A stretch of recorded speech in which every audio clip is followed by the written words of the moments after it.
Good morning, everybody, and welcome to my morning drive. You're riding with me on my way to work, and we're talking politics. My name is John, and for about the next 20 minutes or so, we're going to be talking about politics and current affairs. Well, it's a post-Super Tuesday world that we're in right now, and I'm sure everybody's already aware of the Super Tuesday results. So don't really need to touch too much on that. Mitt Romney really didn't do a whole lot as far as really solidifying his nomination. Yeah, he made a good showing, but it was, considering how much money he spent and that he's supposed to be the front runner, it was a little bit of a lackluster performance in my opinion, and in a lot of people's opinions. Of course, Queen Dipstick Sarah Palin's back on the scene, defending Rush Limbaugh's asinine attacks on Sarah Fluke. And of course, she called it the height of hypocrisy that people on the left are calling out Rush Limbaugh for his 9-hour tirade on Sandra Fluke, when no one on the left ever gets called out for such things. It's the definition of hypocrisy. Unbelievable. She's just off the rails. She's obviously trying to get some attention. I call her attention addict Sarah Palin, because she is just addicted to attention. She's got to be the center of attention all the time.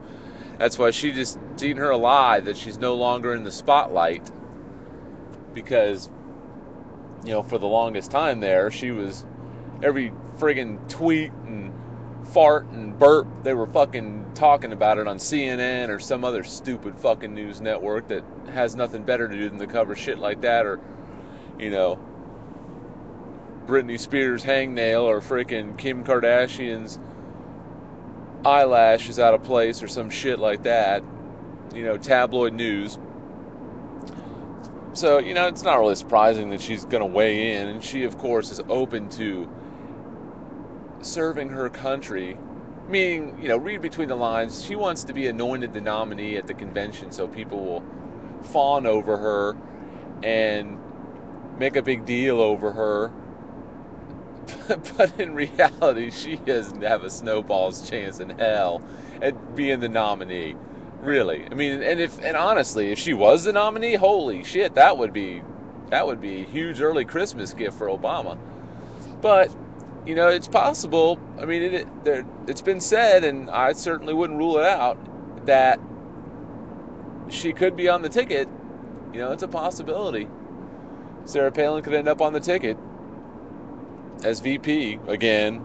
Not that it would be a game change. It might be a game change in the wrong direction, just like it was for McCain. I mean, it was a game change, all right. It may have given them a temporary boost, but she's terrible. I mean, she's an absolute idiot. You would think somebody like her, if she really wanted to make a difference, or she really wanted to be taken seriously, that what she would have done since the last election is she would have gone back to the books, studying, traveling around the world some, with all the money all the millions that she's made from her stupid reality show and from other various and sundry endeavors, capitalistic endeavors.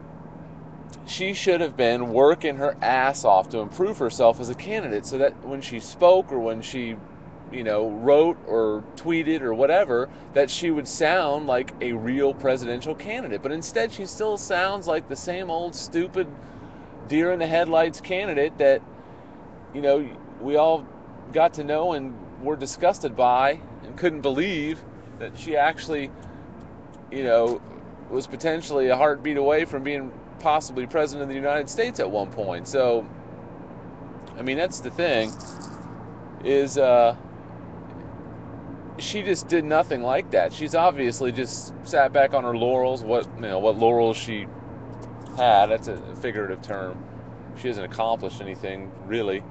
So she managed to quit her governorship, which, if she had any spine about her, what she would have done is she would have stood up to the ethics investigations, or she would have taken them and followed through everything, finished her term as governor, so she'd be able to say, I have a term as governor, or even run for a second term of governor, which in that 8-up state she probably would have won.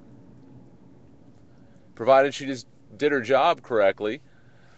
And then that way she would be set up for 2016 or possibly even 2012, but I think it would have been a little bit too soon. Somebody like her needs, I don't know if 4 years of work is enough. But anyway, enough about Sarah Palin. That's a pretty disgusting topic.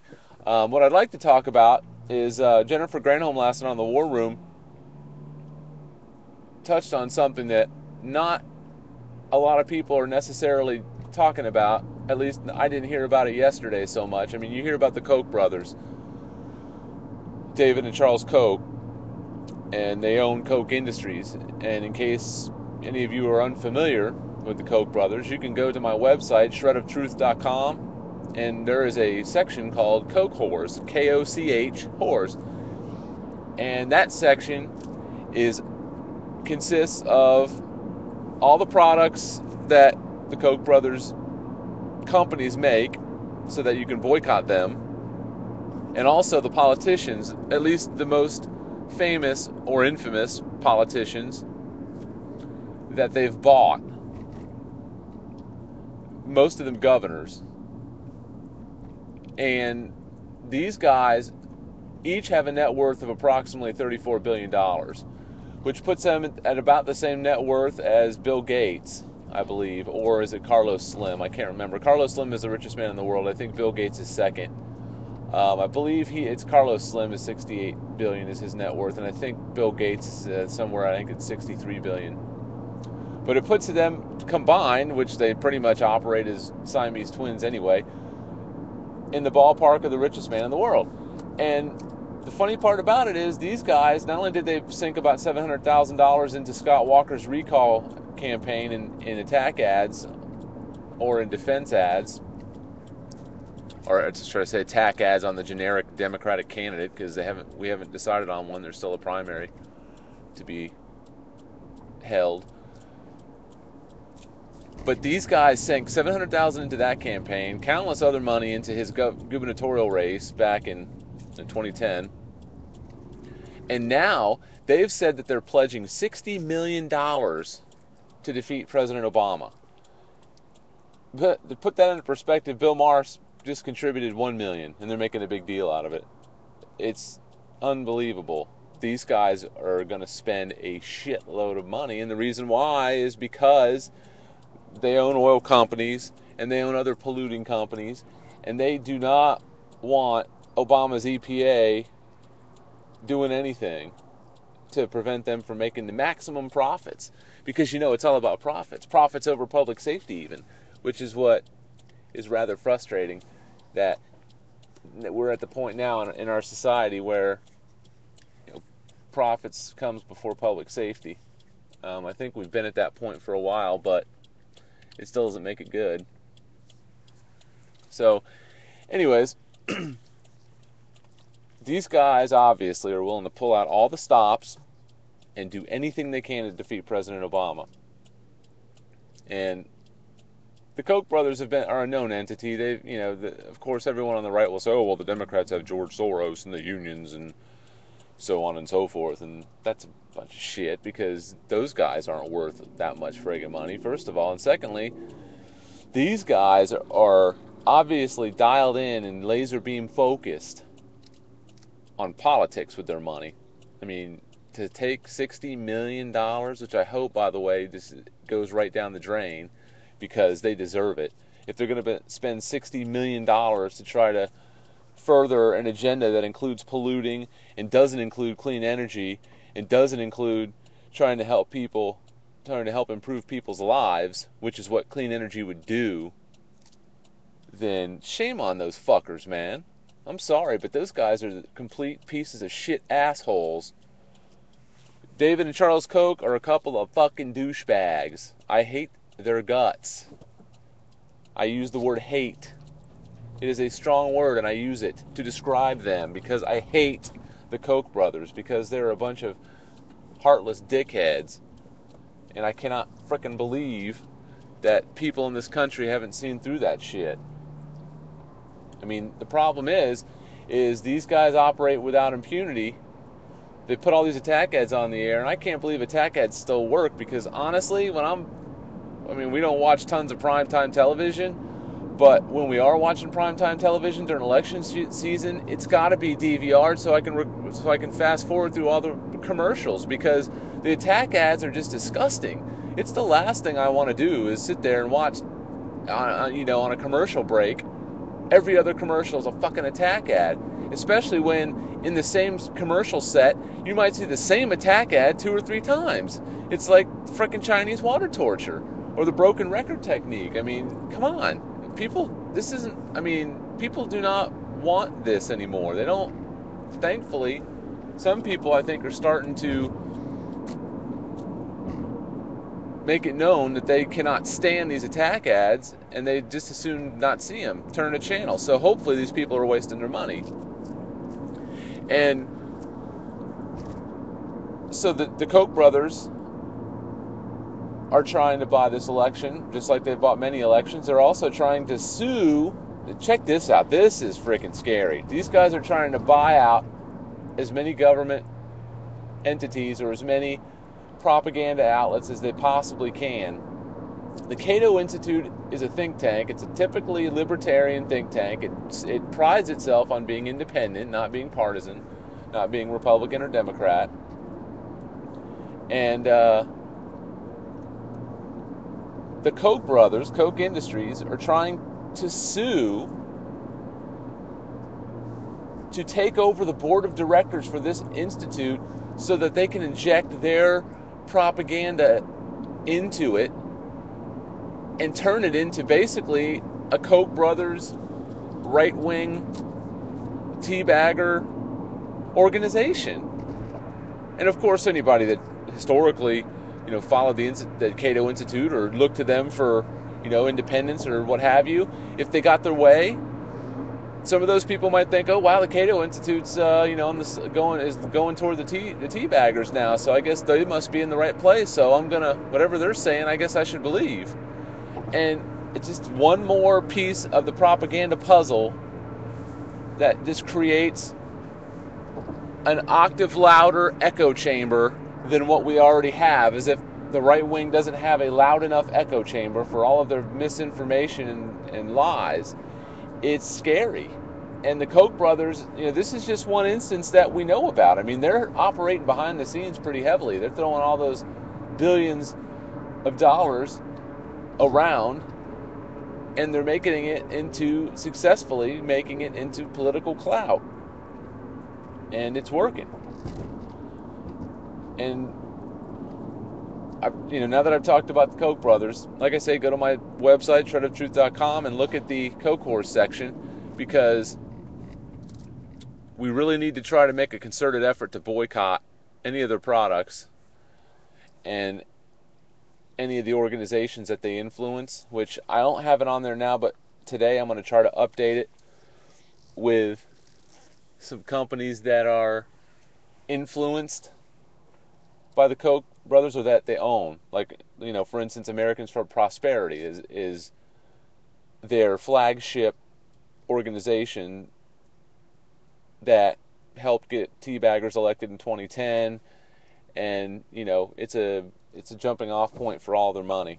They are pretty heavy in politics. Whoops, had a little bit of a camera malfunction there. I'm gonna have to oh boy, that's not good. So anyway, sorry about that. I had a little technical difficulty. Oh boy, I'm having some serious trouble right now.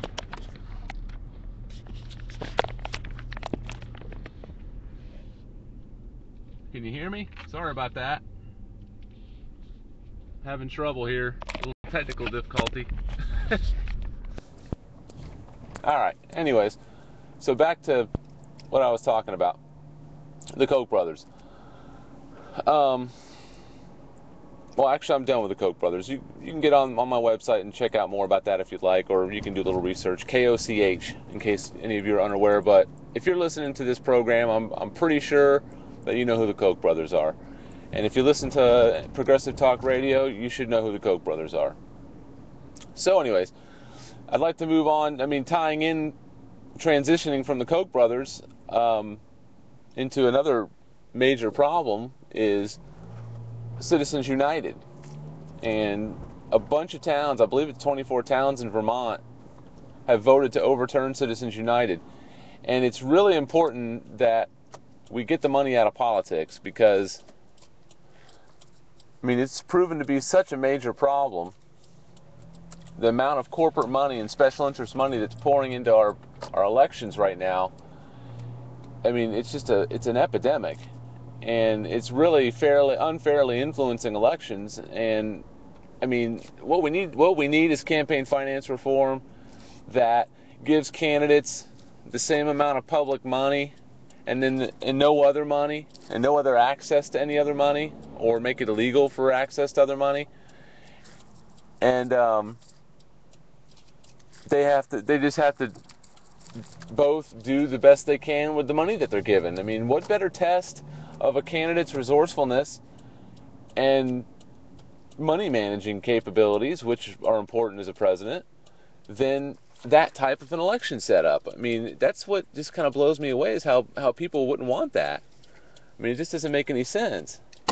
So I'm having issues with my camera mount here, so just bear with me. Okay, I think we got it squared away now. So anyways, yeah, I mean, that's something that we definitely got to do. And I know that the Occupy movement is pretty hardcore on it, and that's one of the reasons I really like the Occupy movement quite a bit, among others. But hold on just one moment. I'm pulling into the parking garage, so I'm going to need to stop talking.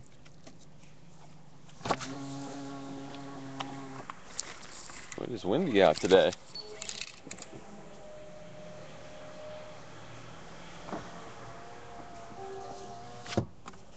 All right. So now we're in the parking garage. Campaign finance reform. As I said briefly, and I believe it was in yesterday or the day before, if we get a Republican in the White House, you can hang up any chance at campaign finance reform. It is not going to happen. They love it this way because they're the ones that have the majority of the big money donors. They've got money coming out of their ears, so I mean, of course they're going to want corporate money allowed in politics. They'll half-heartedly claim that they don't, and there are some Republicans that literally don't want corporate money in politics, but for the most part, they don't care because they benefit from them the most.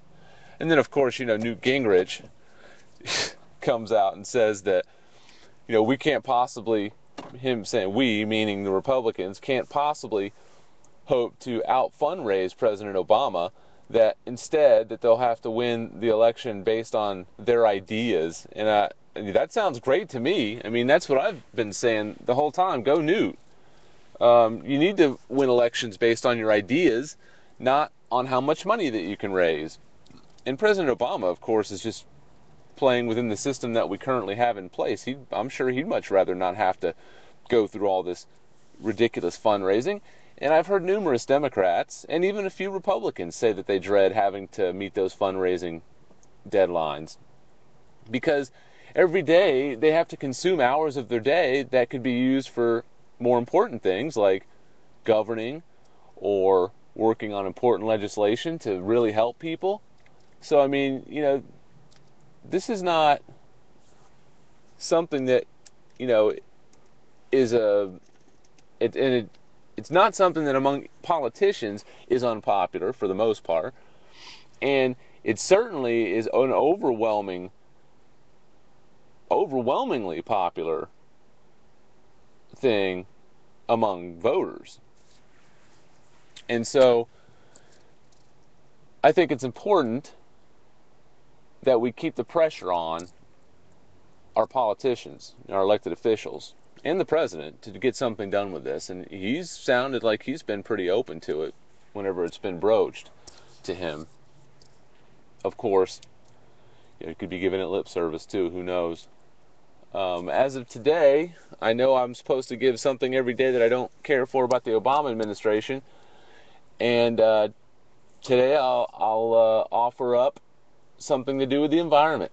I don't for the life of me, understand how President Obama thinks it's a good idea to open up millions of acres in the Gulf, especially for deep water drilling, because there's plenty of land-based oil opportunities. I know I think it's in Colorado, Nevada, Utah area, there's a big shale deposit that supposedly that will yield, I believe, it's not tens, hundreds of billions of gallons of crude oil. And I think that if given the choice, I would rather have a land-based drilling operation than a deep water drilling operation, because the safety of, if for no other reason than for the safety of the employees, but also the safety of the environment. I think it's a little easier to deal with an oil spill on land. You could just scrape the ground down to a certain level and you've gotten the oil out and cleaned up, whereas in the ocean, how do you can't, it's not a clean spill. It's gonna spread and you can't contain it all. And it's going to pollute and it's going to kill marine life and everything else. And that's where I have a serious problem, is why Obama doesn't focus more on land-based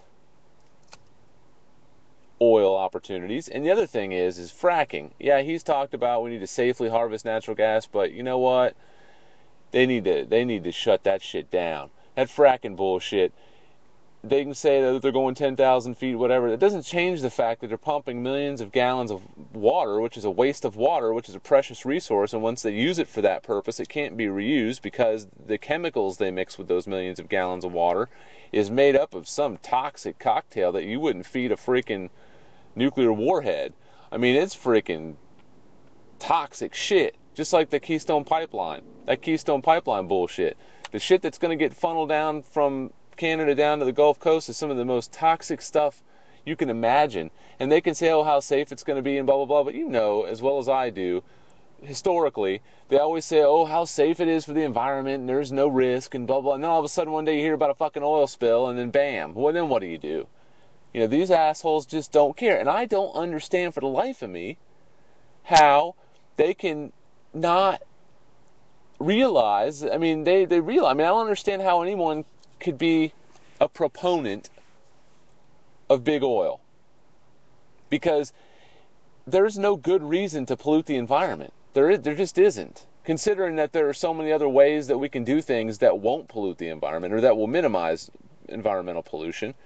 I just don't understand why you wouldn't want to, all things being equal, why you wouldn't want to try as hard as possible to preserve the environment. Whether or not you're green or you're a tree hugger or whatever, that's irrelevant.